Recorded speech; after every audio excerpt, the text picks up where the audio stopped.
Hello everyone. Dan Bendrups here from the Research Education and Development team at the Graduate Research School, La Trobe University. I'm here to talk about the third part of our introduction for graduate research supervisors, particularly for external supervisors, and that's to discuss candidature management and introduce you to some of the key points in that domain. So again, I've got a PowerPoint to share with you, and I will do that now before launching into the material.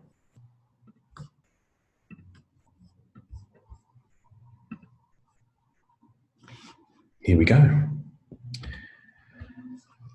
To give you a bit of an overview for this part of the workshop, we've got on our list of things to cover an explanation for how candidature is managed at La Trobe, a discussion of some of the key roles of key individuals involved in candidature management, a discussion of the milestones that apply. Milestones is a formal concept, hence the capital M, and there's 3 of them in the course of the La Trobe PhD. So we'll talk about that in just a minute.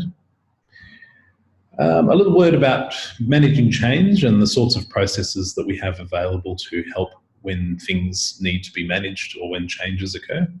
And an exercise at the end around progress milestone expectations. Here we go.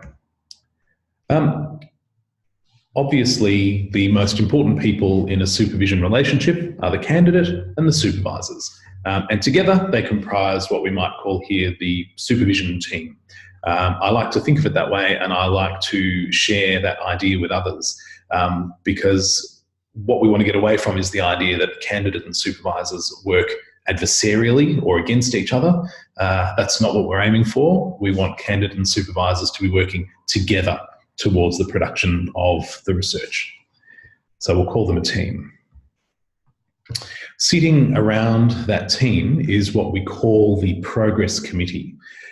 And the Progress Committee is a very straightforward thing. It consists of the supervision team, as just discussed, together with a Progress Committee chair, who's someone who is a little bit senior, a little bit and independent of the project, knowledgeable enough to be able to understand the research, but not categorically or necessarily from the exact field of study.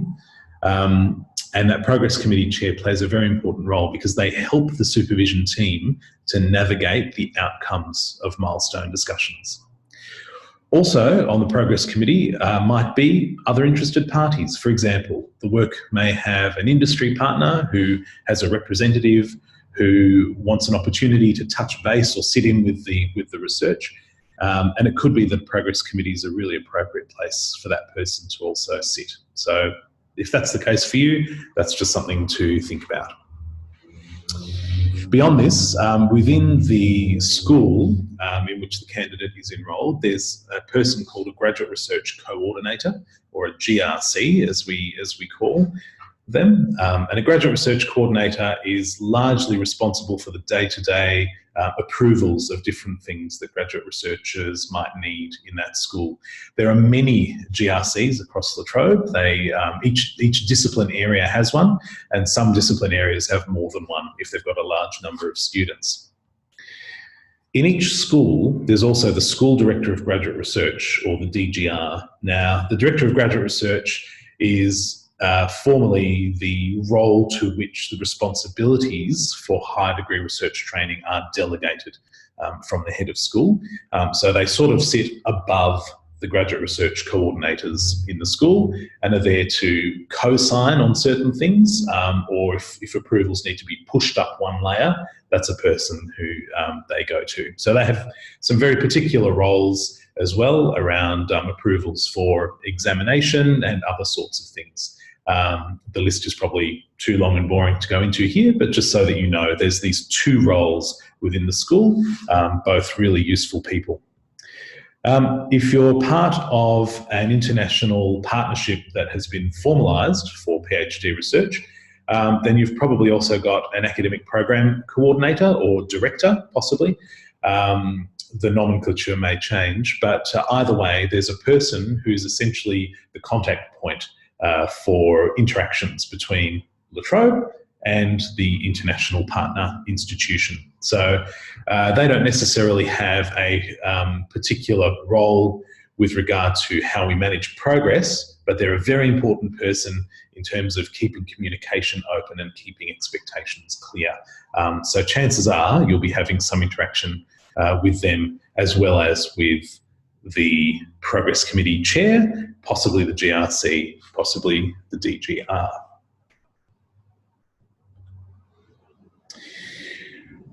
So the purpose of the Progress Committee is to oversee the candidature milestones, which we'll talk about in just a minute. Really what the Progress Committee is doing is each time we reach a milestone, they're making a determination. Yeah? Is the progress satisfactory? Is it not? Might the project be at risk of not being able to be completed? You'll notice I've been saying project, not candidate. It's important to understand that we're not making judgments about one individual in all of this. It's not about whether the candidate specifically has made the right progress or not. It's about how far along the project has come. So it's the candidate together with whatever advice and input the supervisors are there to give them. Now, sometimes really good or really bad progress will be because of a particular candidate either doing really well or not really well. We can talk about that in other ways, but for the purposes of this formal part of the process, what we're looking at is the whole picture, not just one person within it. And that's what the Progress Committee is making a determination about. They then report on the outcome of the milestones. If the report is that the project might happen to be at risk, then they help devise a progress support plan so that whatever the issues are can be, first of all, clarified, talked about, and we can come up with some sort of an action plan for how we're going to tackle them. We don't want to leave anyone out in the cold without a plan, without being told, hey, there's a real problem here, but we've got an idea about how we can work through it. Within all of this, the Progress Committee Chair has some very particular responsibilities. They're the person who's responsible for managing the meetings. Essentially, their job is to bring everyone in that meeting to a consensus about what the determination is going to be. So they're not necessarily there to arbitrate, to say, I say this is good because I'm the chair, or I say this is bad because I'm the chair. It's not about that. It's actually about bringing everyone together and saying, right, on the basis of all the evidence we have in front of us, we can say this project's going really well, or this project has some deficiencies and this is what they are and this is how we need to tackle them. So they're managing that discussion. As part of that process, they're also there to provide opportunities for confidential conversations, one-on-one, with the candidate and with any of the supervisors as well, to give everyone involved in that project an opportunity to speak without fear or favour, confidentially to someone else about anything that might be bothering them or anything that they might need to discuss. So it's important that this is part of the process as well, and that can lead to lots of improvements. They're also there to be a point of contact if needed, really at any stage in the candidature. If there's something that a candidate needs or something that supervisors need and they really can't get that information any other way, the chair is there and can be reached out to for advice, for support about something that needs to happen. So the milestones, these occur roughly at annual intervals, and there's 3 of them. So after about a year, we have what we call confirmation. This is the point at which the project is assessed as being viable or not. Essentially, prior to confirmation, all that period of time is kind of a probationary period where things are being worked out. From confirmation, we need to be able to say, yes, this project will work. We will be able to finish it. We will be able to complete.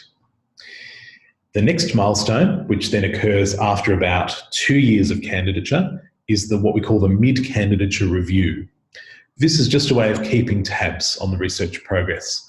Often what happens is, and you may have experienced this with your prior supervisions yourself, is that sometimes candidates will reach confirmation, do a great job, everything's fantastic, and then there's a slump.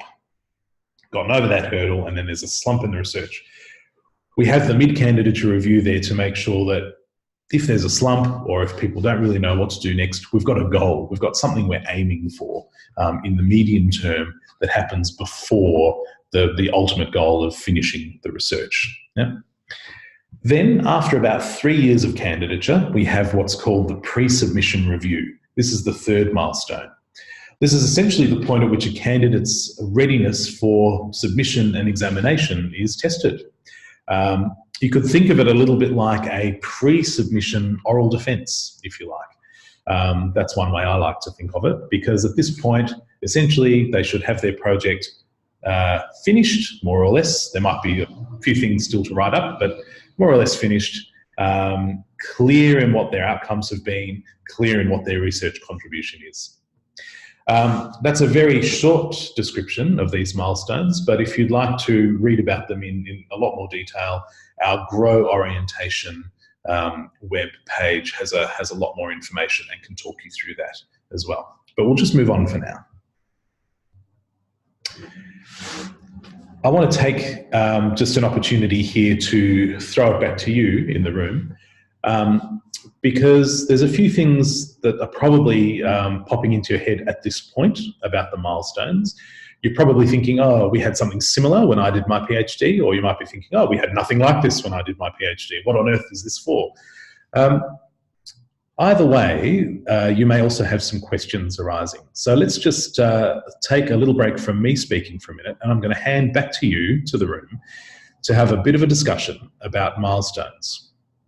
Each of these milestones is quite different. You probably sort of realise that already. They have different functions, different purposes, but they each have specific requirements which are listed elsewhere in policy.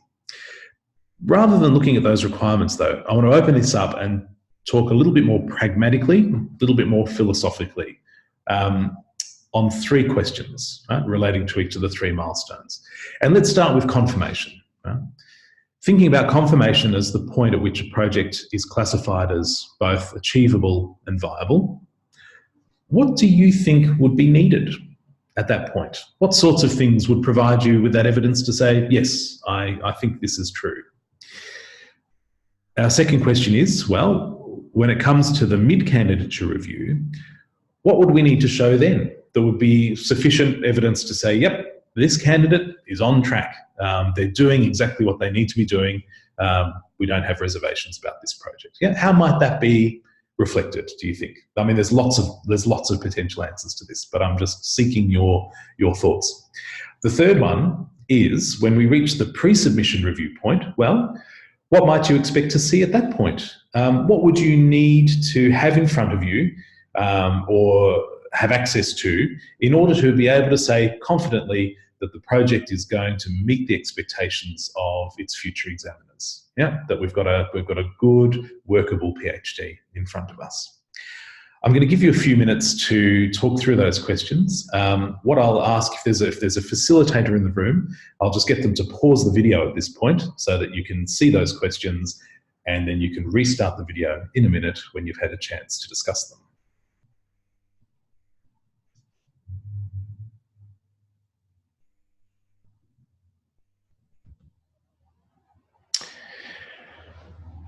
I hope that was a fruitful discussion. I'm sure it will have been interesting, if nothing else. Here's a few things to think about. For each of these milestones, the candidate needs to produce an agreed amount of work, yeah, as evidence of progress. Now, what that specific amount of work is a little bit different, field to field. What matters is that it is agreed upon by scholars within that department as being what they consider necessary evidence. Yeah, this is a very common sense approach to what we need at this point. At each milestone, the candidate makes a formal presentation, somewhere between 20 to 40 minutes, depending on which one it is, but there's a requirement that that presentation happens. Why? Well, we want to make sure that our candidates are part of the research environment, and we want them present. And in order to do that, we want to make sure that they're communicating to others in their area. Following this, the candidate, the principal supervisor and the progress committee chair all in turn need to fill in the form. So there's a piece of paperwork. It's online. Paperwork is such a terrible term for it. It's an online form. And there's parts in there for each of them to put their information in. And they're going to be asked questions like, how's your progress been? Have you had any challenges along the way? Is there anything else you'd like to bring to our attention? It all gets recorded there. Following on from this, the Progress Committee has a formal meeting and the advice of the meeting is recorded, usually in the Progress Committee chair's part of the form, actually. They'll report back on what happened in the meeting.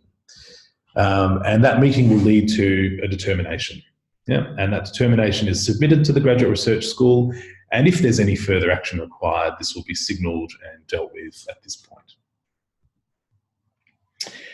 If there's any issues that arise in between these meetings, bearing in mind that the milestones are about a year apart each time, we also have what's called an ad hoc review. And an ad hoc review can be called at any time by a supervisor, by the chair.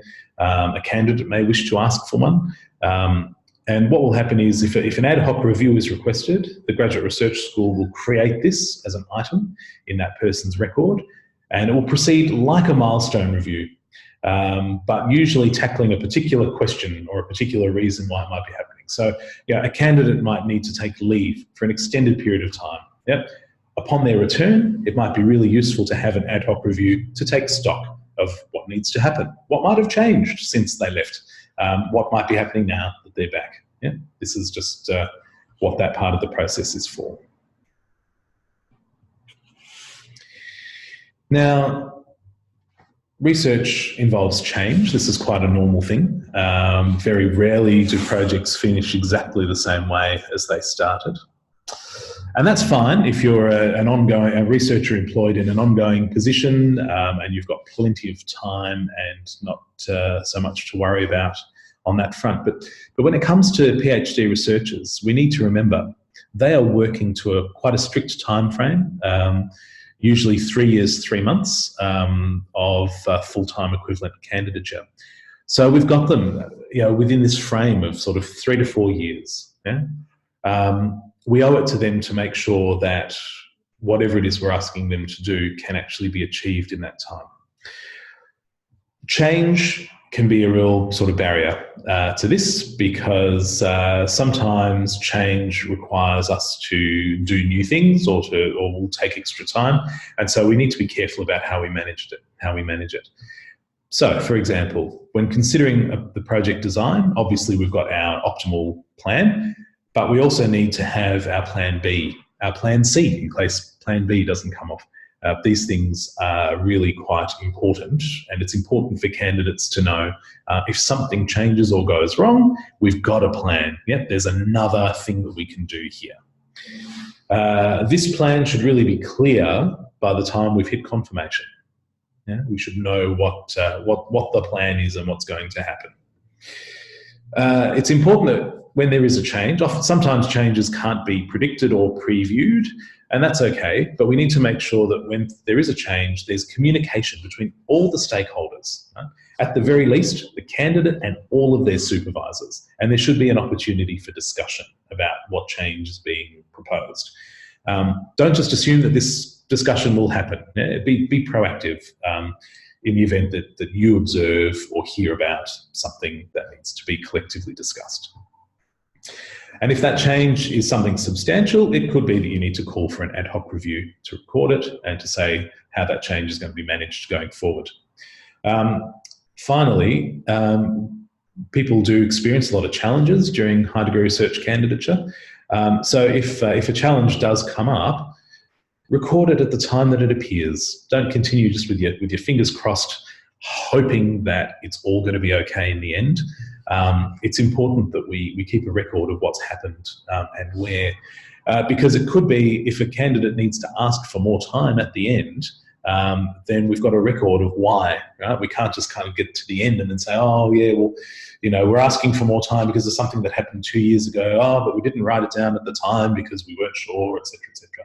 No, we need, we need to keep a really good record of the things that affect people so that we can provide them with the necessary available support. So, with all of these things in mind, I'd like to introduce you to the third exercise for this workshop, which is a little bit different to the other two. We've had a discussion exercise, we've had an on-paper exercise with discussion. This one's more of a workshop scenario, if you like, and it's a very simple one, and it revolves around the confirmation milestone. So I'd like you to imagine that you've got a candidate who's approaching their confirmation, and these are the circumstances of the project. It's a great project, it's very promising, and the research is going to clearly fill a knowledge gap. Now, this much we know. We also know that we've got a candidate who has the necessary skills. We don't have concerns about their capacity. Everything they've done to date is telling us that they're going to be very good. They've done a great literature review, they've already written up different parts of it, they've completed the protocol, the ethics application, all of the things that they had to do. However, there is a snag. The funding application that you made to support the project, or that the team made to support the project, has not been successful. And without the funding, the experiments simply can't commence. In this scenario, 2 questions. First of all, should the candidate be confirmed in their candidature? Why? Why not? What conditions might be placed around this? And secondly, as a supervisor, what actions could you take, or what things could you do at this point to ensure that the outcome of this process doesn't simply lead to a problematic time delay? I'll leave that one in your hands to think about for the remainder of this session.